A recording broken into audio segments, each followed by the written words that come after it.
ഇന്നേ ദിവസം ദൈവം ഏറ്റവും അധികം ആഗ്രഹിക്കുന്ന ഒരു കാര്യം നിന്നോടൊപ്പമായിരുന്ന് നിന്നെ അനുഗ്രഹിക്കുക, ദൈവത്തിന്റെ ആ സ്നേഹത്തെ നിന്നോട് വെളിപ്പെടുത്തുക, നിന്നോടുള്ള ആ കൂട്ടായ്മ, ഫെലോഷിപ്പ്. ആ ഫെലോഷിപ്പ് നീ ആഗ്രഹിക്കുന്നതിനേക്കാൾ 1000 മടങ്ങ് ആഗ്രഹിക്കുന്ന ഒരു ദൈവമാണ് നിന്റെ പിതാവായ ഈശോ. നമ്മൾ ബൈബിളിലൂടെ യാത്ര ചെയ്യുമ്പോഴത്തേക്ക് നമ്മൾ കാണുന്നത് ദൈവം ഒരിക്കലും മനുഷ്യനെ കൽപ്പനകളിട്ട് ആ ഒരു മിലിറ്ററി ഭരണം നടത്തുവാൻ, അങ്ങനെയുള്ള ഒരു ദൈവമായിട്ട് മനുഷ്യന്റെ മേൽ ഭരണം നടത്തുന്നവനാകാൻ ദൈവം ആഗ്രഹിക്കുന്നില്ല. ദൈവം മക്കളെയാണ് ദൈവം ആഗ്രഹിച്ചത്. ദൈവമക്കൾ, ഫെലോഷിപ്പ്, ദൈവവുമായിട്ട് കൂട്ടായ്മ ആചരിക്കുന്ന, സ്നേഹത്തിൽ അവനുമായിട്ട് ആ സ്നേഹം അനുഭവിച്ച് ജീവിക്കുന്ന, ആ ദൈവിക ജീവനിൽ നിറഞ്ഞ് ജീവിക്കുന്ന ദൈവമക്കൾ. എന്നാൽ മനുഷ്യൻ ദൈവത്തിൽ നകന്നപ്പോൾ ദൈവത്തിന് അവനെ വീണ്ടെടുക്കുന്നതിന് വേണ്ടി കൽപ്പനകൾ നൽകേണ്ടി വന്നു. ആദ്യം കൽപ്പനകൾ നൽകി. എന്തിനാ? പാപത്തെക്കുറിച്ചൊരു ബോധമുണ്ടാകുന്നതിന് വേണ്ടി. പക്ഷേ മനുഷ്യന് ദൈവത്തോടുള്ള സ്നേഹത്തിൽ നിറയുന്നതിന് പകരമായി ആ കൽപ്പനകളിലേക്ക് മനുഷ്യൻ അതിനെ കൂടുതൽ മുറുകെ പിടിക്കാൻ തുടങ്ങിക്കഴിഞ്ഞപ്പോൾ എന്താ സംഭവിച്ചത്?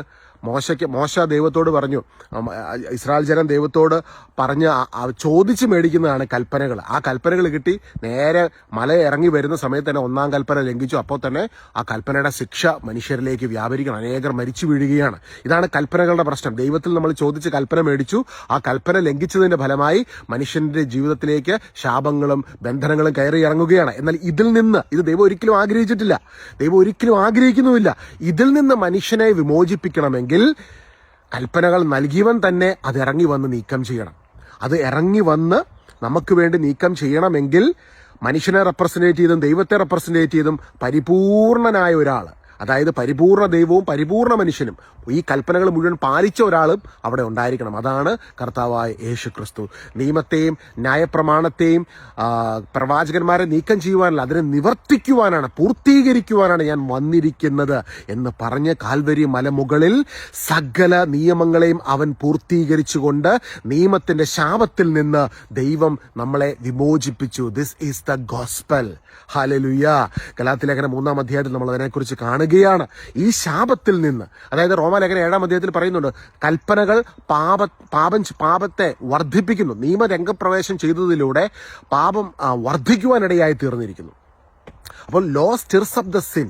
പക്ഷെ ദൈവം നൽകിയപ്പോൾ അതിന്റെ ഉദ്ദേശം എന്തായിരുന്നു? പാപത്തെക്കുറിച്ചൊരു ബോധമുണ്ടായി, ദൈവവുമായിട്ട് നല്ലൊരു ബന്ധത്തിലേക്ക് വരണം. എന്നാൽ മനുഷ്യൻ നിയമം കൽപ്പന എന്ന് പറഞ്ഞ് കൽപ്പനകളെ മുറുകെ പിടിച്ചുകൊണ്ടിരുന്നപ്പോൾ എന്താ പറ്റിയത്? അത് അവനിൽ പാപത്തെ വർദ്ധിപ്പിക്കുവാനിടയായി തീർന്നു. അപ്പോൾ അതിൽ നിന്ന് വിമോചിപ്പിച്ച് ദൈവം നല്ലതെന്ന് കണ്ടു തരുന്ന പല കാര്യങ്ങൾ, അല്ലെങ്കിൽ മനുഷ്യന് ഈ പ്രപഞ്ചത്തിലേക്ക് നോക്കിക്കേ, പ്രപഞ്ചത്തെ ദൈവം മനോഹരമായി സൃഷ്ടിച്ചു, മനുഷ്യൻ അതിനെ നശിപ്പിക്കുകയാണ് അല്ലെ. ഈ ദൈവം നല്ലതെന്ന് കണ്ടതിനെല്ലാം മനുഷ്യൻ അവന്റെ ജഡത്തിൽ ആശ്രയിച്ച് അവൻ നശിപ്പിക്കുമ്പോൾ ദൈവം ആഗ്രഹിക്കുന്നത് എന്താ? ദൈവം തന്നിട്ടുള്ള സകലതും നന്മയെ അനുഭവിക്കണമെങ്കിൽ ദൈവത്തിന്റെ ആത്മാവിന്റെ അഭിഷേകം, ആ കൂട്ടായ്മ ആവശ്യമാണ്, ആ ഫെലോഷിപ്പ് ആവശ്യമാണ്. ആ ഫെലോഷിപ്പ് ദൈവം എന്നും അതാണ് ആഗ്രഹിച്ചത്. മനുഷ്യനുമായിട്ട് കമ്മ്യൂണിക്കേറ്റ് ചെയ്ത സമയങ്ങളിലൊക്കെ, ഇവൻ കൽപ്പനകൾ നൽകുന്നതിന് മുൻപ് യാക്കോബിന്റെയൊക്കെ ജീവിതത്തിലേക്ക് നമ്മൾ നോക്കുമ്പോൾ അവരോടൊക്കെ ദൈവം ആ ഫെലോഷിപ്പിലേക്ക് വരാൻ ദൈവം അന്ന് മുതൽ ആഗ്രഹിക്കുന്നുണ്ട്. ദൈവം വഴി നടത്തുവാണ്, ആ കൃപയിൽ അവരെ വഴി നടത്തുമായിരുന്നു. പക്ഷെ മനുഷ്യൻ അങ്ങോട്ട് ചെന്നാണ് ചോദിച്ചാണ് കൽപ്പനകൾ ഇങ്ങോട്ട് മേടിച്ചെടുക്കുന്നത്. എന്നാൽ അതിന്റെ ശിക്ഷകളിൽ നിന്ന്, ശാപങ്ങളിൽ നിന്ന് മനുഷ്യനെ വിമോചിപ്പിക്കുവാൻ കൃപാനിധിയായ, സ്നേഹനിധിയായ, കരുണാനിധിയായ പിതാവാം ദൈവം തന്റെ പുത്രനെ ഈ ഭൂമിയിലേക്ക് അയച്ച് അവന്റെ കുരിശിലെ പരിഹാര ബലിയിലൂടെ നമ്മളെ നിയമത്തിന്റെ ശാപത്തിൽ നിന്ന് വിമോചിപ്പിച്ച് തന്റെ പുത്ര പദവിയിലേക്ക് വീണ്ടും ഉയർത്തിയിരിക്കുകയാണ്. യേശുവിന്റെ കുരിശിലെ പൂർത്തീകരണ പ്രവൃത്തി. This is the gospel.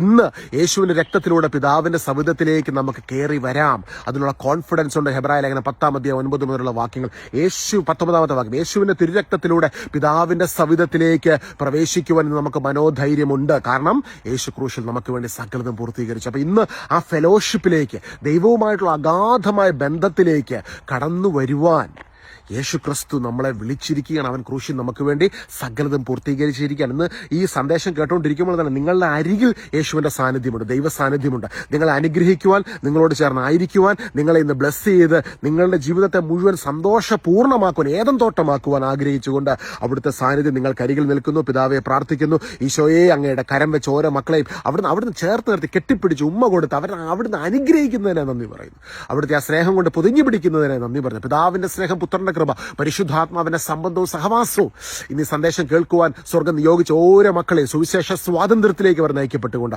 ആത്മാവിന്റെ അഭിഷേകത്തിൽ ജീവിച്ച് അവർക്ക് ജീവിതത്തിൽ ദൈവത്തിന്റെ നിയമങ്ങൾ, ഇന്ന് ആത്മാവിന്റെ അഭിഷേകം കിട്ടിയ ഒരു വ്യക്തി, ഇതും കൂടെ കേൾക്കണ സഹോദരങ്ങളെ, എബ്രായ ലേഖനം 10-ാം അധ്യായത്തിൽ പറയുന്നു, ദൈവം തന്റെ നിയമങ്ങളെ അവന്റെ ഹൃദയത്തിൽ രേഖപ്പെടുത്തിയിരിക്കുന്നു. ഇതാണ് പുതിയ നിയമത്തിന്റെ ക്രിസ്തീയ ജീവിത സ്വപ്നം, ജീവിത ശൈലി. ദൈവം ഹൃദയത്തിൽ നമ്മളോട് സംസാരിക്കുകയാണ്, ആത്മാവിൽ നമ്മളെ നയിക്കുകയാണ്, പാപരഹിതമായ ഒരു ജീവിതം നയിക്കുവാൻ. ആ ഒരു അഭിഷേകം നമ്മൾ നിറയപ്പെടുവാൻ ഇടയാകട്ടെ. പരസ്പരം പ്രാർത്ഥിക്കാം. നിത്യപിതാവും പുത്രനും പരിശുദ്ധാത്മാവുമായ സർവേശ്വര എന്നേക്കും. ആമേൻ. God bless you. എന്നോടൊന്ന് പറഞ്ഞേ, എന്റെ യേശു എനിക്ക് വേണ്ടി കാൽവരി ക്രൂശിൽ സകലത പൂർത്തീകരിച്ച് നിയമത്തിന്റെ ശാപത്തിൽ നിന്ന് അവൻ എന്നെ വീണ്ടെടുത്തിരിക്കുന്നു, വിടുവിച്ചിരിക്കുന്നു. God bless U.